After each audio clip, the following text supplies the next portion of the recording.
Je suis là depuis des siècles, immobile, au même endroit depuis toujours. J'ai tellement de souvenirs que certains se sont effacés. Je suis si meurtri mais pourtant immortel. Je suis très grand et à la fois insignifiant. Mon existence n'est pas remarquée, et pourtant je suis là. On me voit sans me regarder, toujours là, observant les alentours, m'abreuvant d'une eau pure, me ressourçant à la lumière, discutant avec mes voisins silencieusement et dans notre propre parler. J'ai connu des hivers rudes et de chauds étés, des tempêtes qui ont failli m'emporter, des automnes qui ont manqué de me tuer et des printemps qui m'ont ressuscité. Je suis un arbre majestueux de la race des hêtres, gigantesque aux yeux des êtres. Mes branches sont emplies de feuilles abritant divers animaux ailés. Mes plus proches amis ne sont pas aussi imposants que moi. Je les ai vus naître pour la plupart et les ai vus pousser jusqu'à devenir de grands arbres robustes. Certains de nos amis colorés nous rendent visite quelques mois dans l'année, attirant par leur doux parfum de petits insectes qui se servent de mon corps comme réserve pour leur nourriture, la protégeant de plus grands animaux qui essayent de dérober leur nectar sucré. Mon corps est un abri pour les écureuils, un refuge pour les lapins, et certains animaux nous utilisent, moi et mes confrères, comme protection contre la chaude lumière parfois difficile à supporter. Un endroit paisible, marqué par les va-et-vient de toutes sortes de bêtes, prédateurs et proies, la nature qui se côtoie et qui s'entend. Le paysage autour de moi a toujours été vert de plantes, rouge et jaune de fleurs, bleu de rivières et de ciel. Les siècles passés, jusqu'à ce que pour la première fois de ma longue vie, une chaude journée, je fis la connaissance d'un être différent, bipède, vêtu et non nu comme j'en avais l'habitude. Il était de la race des hommes et marchait parmi nous. Je fus fortement intrigué par cette vision, curieux de voir un être vivant différent dans cette contrée. Il portait un long objet sur son épaule qui ressemblait fortement à une branche tenue par un fil. Une biche passait juste à côté de moi et ne fut pas effrayée. Tout comme moi, elle était curieuse et s'approcha de l'inconnu. Le deux-jambes prit alors sa branche dans les mains y enfila une autre plus fine et pointue, et l'envoya sur l'animal qui s'écroula, rendant la terre où s'engouffraient mes racines d'un rouge foncé. Je goûtai à cette eau, m'abreuvant malgré moi, un goût désagréable et immonde. La biche s'était écroulée sur la terre devenue bordeaux, et pour la première fois de ma longue vie, je souhaitais bouger une seule de mes racines pour l'aider à se relever. Mais ce deux jambes la prit par les pattes et elle ne fit aucun mouvement. Je compris alors que la vie l'avait quittée. Depuis ce jour, les visites des deux jambes ne cessèrent plus, à tel point qu'au bout de plusieurs soleils, plus aucun de mes amis animaux ne venait me rendre visite. Notre forêt était muette, mais pas sourde. Sans yeux, nous voyons tout. Ces hommes ont pris possession de notre terre. Ils commencèrent à abattre certains de mes camarades. Je les entendais gémir lorsque la hache qu'utilisaient les humains les tranchait. Mais ils étaient heureux de donner leur vie pour aider les deux jambes, nos trancs étant le combustible pour ce qu'ils nommaient feu, mais aussi pour fabriquer des outils et des toits pour les protéger de l'hiver qui approchait. J'étais toujours intrigué par ces êtres doués de paroles à la démarche différente, et je décidai de les observer plus longuement. Ils s'installèrent près de moi, et pour ce faire, ils durent abattre plusieurs de mes congénères, afin d'avoir la place nécessaire. Je ne sais pas pourquoi je n'ai pas subi la même destinée. Peut-être ma forte carrure les en a dissuadés. De nombreuses petites jambes, aux courts comme aux longs cheveux, jouaient en me tournant autour, ou s'asseyaient à mes pieds afin de parler, et quelques-uns tentaient de grimper mon long tronc afin d'atteindre mes branches, mais en vain. C'est ainsi que j'appris leur langage, jusqu'à commencer à oublier le mien malgré moi. Les habitations faites de troncs morts se multipliaient autour de ma personne qui dominait la vallée, et je finis par être au centre du petit village nommé Village de l'Être. Les années passèrent et les humains continuaient à rapporter des cadavres de toutes sortes d'animaux, certains que je n'avais jamais vus, comme ceux pris dans la rivière qui coulait non loin de moi, dans le seul but de remplir leurs panses.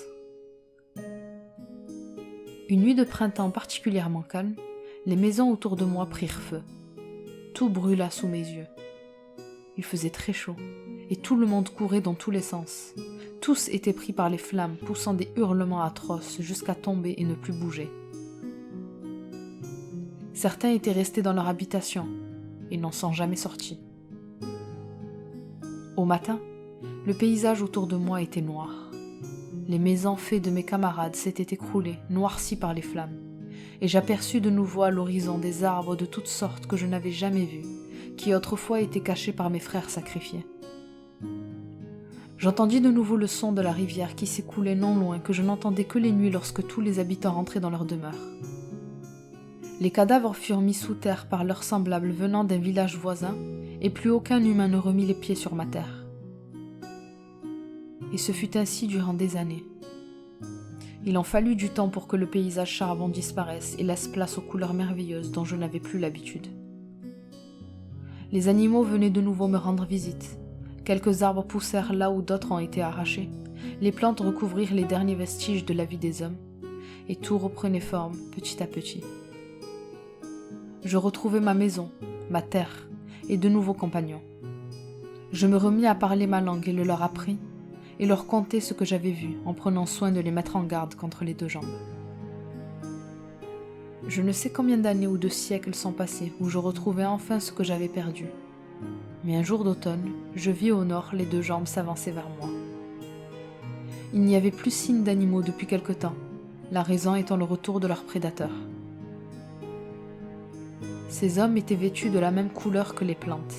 D'ailleurs, il aurait été difficile pour un œil non affûté de les remarquer parmi la végétation abondante. Ils portaient sur leurs épaules ce qui me semblait être une longue branche, mais noire. Ils s'installèrent de nouveau autour de moi et établirent leur camp. Ils abattirent quelques-uns de mes amis pour faire du feu et se mirent de nouveau à chasser. Leurs branches noires pendant dans leur dos étaient une arme différente de celle que j'avais vue la dernière fois. Et celle-ci faisait un tel bruit que les oiseaux abrités dans mes branches fournies s'envolaient en masse. Une détonation qui me faisait aussi frémir. Je les observais ainsi, éventrer le gibier chassé, les enfiler dans des branches arrachées sur mes frères, les poser sur le feu, puis les dévorer de manière satisfaite en riant aux éclats. Ils buvaient une eau étrange qui les faisait se dandiner et ne plus marcher droit. Ils utilisaient mon tronc majestueux comme défouloir, certains se permettant de viser une cible sur ma souche afin de s'entraîner à tirer. C'était tellement douloureux, je ne saurais vous dire combien de projectiles sont encore présents, provoquant une douleur sourde depuis. Et le soir venu, ils se soulageaient en m'urinant dessus, me forçant à boire malgré moi ce liquide chaud et amer. Cela dura plusieurs lunes, où j'attendais avec impatience leur départ qui avait l'air de traîner. Ces deux jambes ne respectaient rien autour d'eux. Ils tuaient sans se soucier du mal qu'ils faisaient subir à tous les êtres vivants qui les entouraient. Un matin de printemps, le paysage autour de moi était écarlate, le même rouge qui coulait de la biche morte à mes racines. Tous les humains étaient à terre, des cadavres par dizaines, des bras, des jambes, des troncs humains éparpillés autour de moi. Mais cette fois-ci, personne ne les déplaça.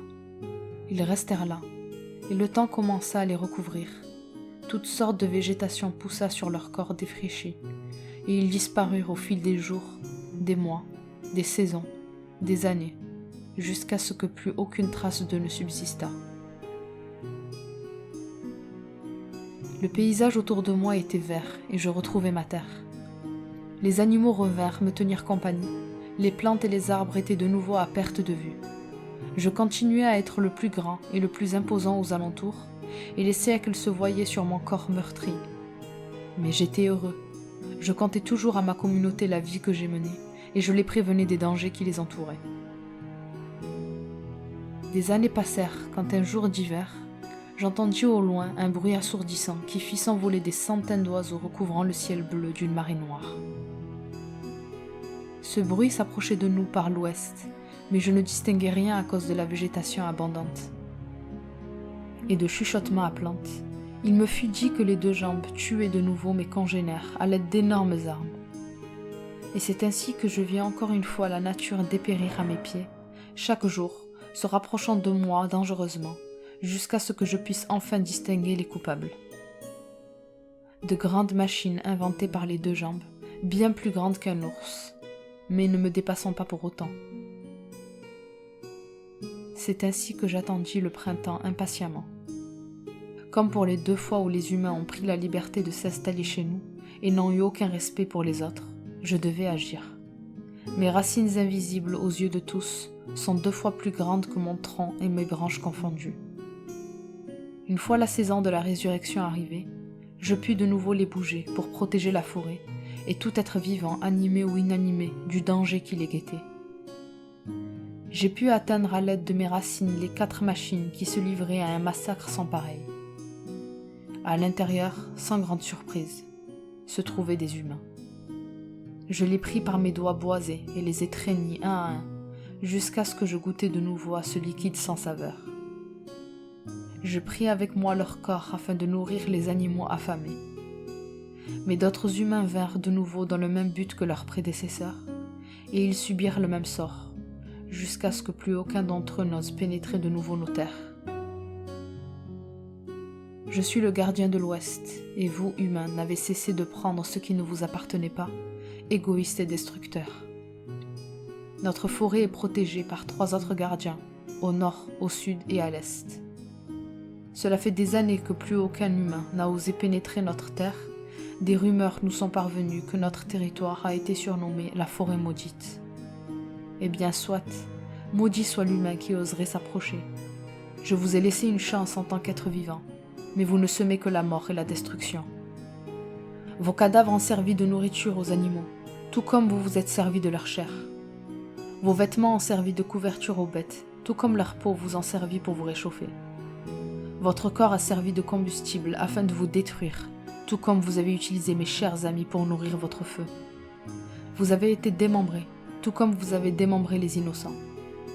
Notre monde est à présent en paix, la nature a repris son droit, et nous sommes là pour veiller à ce que plus personne ne le lui reprenne.